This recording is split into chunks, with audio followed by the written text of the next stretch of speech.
Krenut ćemo od metroa, zato što baš je lijepa poveznica s ovim leadership programima. Nećete vjerovat, metro se za jedan dio polaznika odlučio koristiti čisti online i to za leadership program, dakle za vještine vodstva. Kako je do toga došlo? Zapravo možemo povući neku poveznicu i sa Maistrom, jer i kao Maistra i mi smo locirani po cijeloj Hrvatskoj. Same troje kompanije koja ima 10 veleprodajnih centara i leadership program kako napraviti za 2-3 ljudi, 5 u svakom od naših veleprodajnih centara bio je dosta izazovan. Ono što je nama bitno, bitni su nam naši ljudi, naši kupci koji su u svakodnevnoj interakciji i zapravo smo odlučili ojačati naše voditelje malih odjela, mi to zovemo ultra fresh odjela, voditelje mesa, voditelje ribe, voditelje voća i povrća koji vi ako dođete u metro svakodnevno susrećete u tim leadership zapravo dijelovima. To su pozicije koje su operativne, ali i pozicije koje vode male timove, 2, 3, 5, ovisno o veličini našeg stora. I jednostavno smo zaključili da je vrijeme da njih osnažimo. Kako smo zapravo krenuli tu cijelu priču od HR-a, od potreba kroz naš performans, jer kroz procjenu radnog učinka vidjeli smo gdje je prostor za razvoj, zatim razgovor sa direktorima operacije, znači sa jednim executive levelom, pa do toga da smo spustili na naše direktore veleprodajnih centara i naše voditelje tih malih timova, znači sljedeća linija vođenja i zaključili smo da postoje određene teme gdje bi bilo dobro osnažiti naše ljude. Specifičnost posla je takva da kad krene turistička sezona, krene i nama sezona, pa onda moramo, ajmo reći, parkirati malo edukacije, a opet nastaviti sa osnaživanjem ljudi. I bilo nam je zapravo bitno kako postići balans da ljude ne pušamo možda u trenutku daj moraš sada, već da to bude fleksibilno, da oni sami mogu definirati kad je najbolji trenutak, a mislim da to je Igor rekao, kada oni mogu početi učiti, kad mogu odraditi određenu edukaciju i kad što mogu napraviti. I to smo postigli upravo sa LPC-om. Naravno, s naše strane mi smo definirali određene sadržaje, teme, znači koje naši zaposlenici trebaju proći, to je bilo nešto must, a s druge strane dali smo uvijek u kompletno što platforma nudi i tu smo postigli wow rezultat. I to je bilo zaista wow. Nakon što smo povukli prvi report jednom, drugi put, treći put, onda sam je nazvala Melito, molim, opet provjerite jel stvarno ja to dobro čitam. To je bilo ono što nas je jako iznenadilo jer su stvarno nakon 2 mjeseca rezultati bili fantastični. Kontinuirano smo radili i zapravo intenzivno negdje do 4. mjeseca kad smo smanjili taj intenzitet i sad smo ponovno nakon sezone krenuli u edukaciji. To je stvarno ono bilo malo, stvarno, nisu to naši ljudi, čekaj, brojevi su stvarno fantastični i kad smo to prikazali na našim internim mjesečnim prezentacijama koje držimo, mi to zovemo Town Hall, to je interna prezentacija poslovnih rezultata, što smo radili, koji su sljedeći ciljevi, naravno, bilo je stvarno i taj wow, to nam je dao poticaj za rad dalje s našim ljudima i povratna informacija stvarno je bila fenomenalna. Ja sam došla u naš dućan u Poreč, jedan od voditelja koji je onako strog ali pravedan, ima isprintano na zidu sve potvrde što je sve prošlo i onda budeš zadovoljan, izađeš sretan. Metro online nije novost. Ne. Metro koristi grupni LMS, ima lokalni LMS, ipak se našlo prostora i za nekakav vanjski LMS, RPC u ovom slučaju, ova 2 programa. Drugi program o kojem vrijedi razgovarati zaista je program za koji ste na HR Daysima u svibnju ove godine dobili drugu nagradu. Riječ je o vašem projektu Zajedno u različitosti i o integraciji stranih radnika. Evo, molim još jedan pljesak. I ovaj put za Metro. Kako je izgledao taj cijeli projekt, u kojim sve smjerovima ste išli, gdje je upao online priču? Pa da, ovo što je rečeno nama stvarno nije online problem, niti nikakav izazov. Mi već 6 godina imamo korporativni LMS i tu se spuštaju različiti treninzi od stručnih do zakonski reguliranih do određenih stvari koje pratimo, ali gdje smo uključili Halpet, tu uključili smo učenje stranog jezika, hrvatskog jezika za strance. Oprostite, pobrkam uvijek. Pa ta cijela priča zajedno u različitosti krenula je onako kao jedna inicijativa, ajmo se međusobno upoznati prvo na lokalnoj razini, krenuli smo sa generacijama. Ja smo shvatili različite generacije, što i vi sami imate svakodnevne izazove, različito funkcioniraju. Onda kako je Metro zapravo velika grupacija, poslujemo sa kolegama iz različitih dijelova svijeta, pa imamo kolege iz Portugala, a s druge strane kolege iz Indije koji nam rade određenu podršku i tu su već bili prvi izazovi u komunikaciji. Krenuli smo sa interkulturalnom komunikacijom, gdje smo imali vanjskog trenera koji nam je rekao, molim vas doslovno napišite što vas najviše frustrira u radu sa određenim dijelom svijeta. Nije važno koji. I onda smo dobili povratne informacije i to smo krenuli rješavati. I to je bio prvi trenutak već kao prepoznavanje da treba raditi na interkulturalnoj komunikaciji, a mi smo tome pristupili na način da smo vukli paralele što nam je zajedničko. Znači nismo išli na različitosti, već na ono što nam je zajedničko da se što bolje ljudi mogu povezati i tu nam već dolazi prva grupa kolega sa Filipina i tu smo imali prve edukacije naše interne, što se radi i kako se radi. Naši običaji, filipinski običaji, tu smo jednaki, pa u tome, pa smo integrirali kolege, pa je tako bilo i za drugu generaciju, ali trendovi se mijenjaju i u komunikaciji s našim kupcima ne znaju svi naši kupci engleski, pa smo odlučili iskoristiti Halpet i iskoristiti njihov program baš koji je specifičan za prodaju.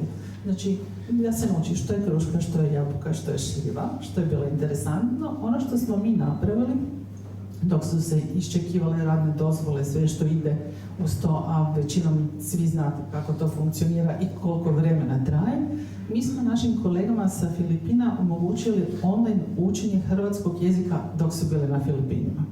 Znači, doslovno nismo bili sigurni 100% hoće li proći sve provjere koje treba, ali smo rekli ne. Šaljemo linkove, neka uče osnovni asortiman, znači što će raditi, ali smo i pripremili svu ostalu dokumentaciju, znači sve smo preveli kako bi mogli proučiti procese, naučiti što im je važno, zanimljivo, ali s ovim online hrvatskog smo poentirali i to im je bilo korisno. Došli su neki kupci u Zadar kod nas u dućanu, jedan kolega od Filipina znao sve vrste riba na hrvatskom, pa bilo hvala. I to je to i stvarno kolege su se lijepo uklopile, neki su se vratili, pa će se vratiti opet kad krene sezona, tad je veći broj potrebe za zaposlenicima i tu smo zadovoljni, a za ove koji ostaju krećemo sa novom sezonom učenja hrvatskog jezika, naravno preko Halpeta, jer nam se to pokazalo interesantno, gdje će se kolege moći spajati iz različitih dijelova Hrvatske, ali i vježbati, tu ćemo kombinirati online konverzacijske dijelove hrvatskog jezika. Znači, učenje samostalno i onda konverzacija sa profesoricama online. Tako da će to biti isto nešto što će se prilagoditi njihovim potrebama, jer Metro je dosta važan, zapravo izrazito važan balans između poslovnog i privatnog, pa sve to želimo nekako uklopiti u tih 8 sati koji oni rade. Dakle, čuli smo da se može leadership program provesti potpuno online, barem za dio zaposlenika i točno znate zašto ste to radili i ovdje ste zapravo išli na svoj vrstan rizik kod stranih radnika koji pristupaju platformi i vi investirate u njihovo znanje i integraciju, a niste sigurni hoće li zaista i doći raditi tu. Pa nismo bili sigurni jer 7 mjeseci treba da se ishode sve dozvole, da prođu sve kontrole, pa hoće li proći, pa na MUP, pa lijevo, pa desno, a sezona počinje i nemamo vremena u 3. mjesecu kada oni dođu učiti neke stvari, pa smo rekli, ok, 99% da ti ljudi dolaze, a nećemo svoj uhvatiti onaj jedan, da tako reći, ali smo jednostavno rekli, nemamo vremena čekati, idemo ljudima napraviti pre-onboarding, znači dok ne dođu, da se pripreme s onima što mogu. Ja vjerujem da su i rodbina i prijatelji možda pogledali hrvatski jezik, to ne možete kontrolirati, to je dio ljudske prirode, ali smo zadovoljni s tim što smo postigli i ljudi se osjećaju prihvaćeno i ljudi se žele vratiti, a to je ono što nam je najbitnije i najvažnije. Marina, gdje u tim pričama, u oba programa, gdje su se pojavili izazovi, otpori prema ovakvom online načinu učenja, kako ste ih premostili, je li ih bilo? Pa, naša prednost je to što znamo već dugo da je online dio našeg svakodnevnog razvoja života. Znači, Metro ima našu platformu Empower 6 godina i to je dio naše kulture. Izazov sam po sebi je logistički, ono što su i kolegice prije rekla, ako govorimo o ljudima u različitim centrima, o rasporedu njihovog rada, neki počinju raditi u 4 ujutro, pa neki počinju raditi u 10 ujutro. Bilo je zanimljivo kad smo imali kick-off, bio je predstavnik sa strane Halpeta i sa strane Metroa, mi smo dali doslovno 4 termina smo dali za kick-off, 4 puta smo pričali priču, poslali smo mail, ljudi želimo vam prezentirati, i onda smo isprezentirali. Ali to je bilo tek na kraju. Prvo je trebalo definirati sve što želimo, koje teme želimo, koje su nam kompetencije bitne, što želimo postići na kraju krajeva tim učenjima kao nekim ishodima. Zatim prezentacija upravi, prezentacija direktorima. Ono što je nama bilo važno, imali smo i podršku naših kolegica u veleprodajnom centru, znači našem HR-u, koji je u direktnom kontaktu s ljudima. Kad smo svi to definirali, kad smo svima objasnili što ćemo raditi, kako ćemo raditi, ali ipak je ovo malo drugačije od onog što mi koristimo za rad, onda smo tek išli u komunikaciju prema našim kolegama koji će ići na te edukacije. I bilo je zapravo, nije ni bilo nekih pitanja koliko se sjećam, svi su se isprijavljivali na sve te sesije koje smo otvorili na Teamsima.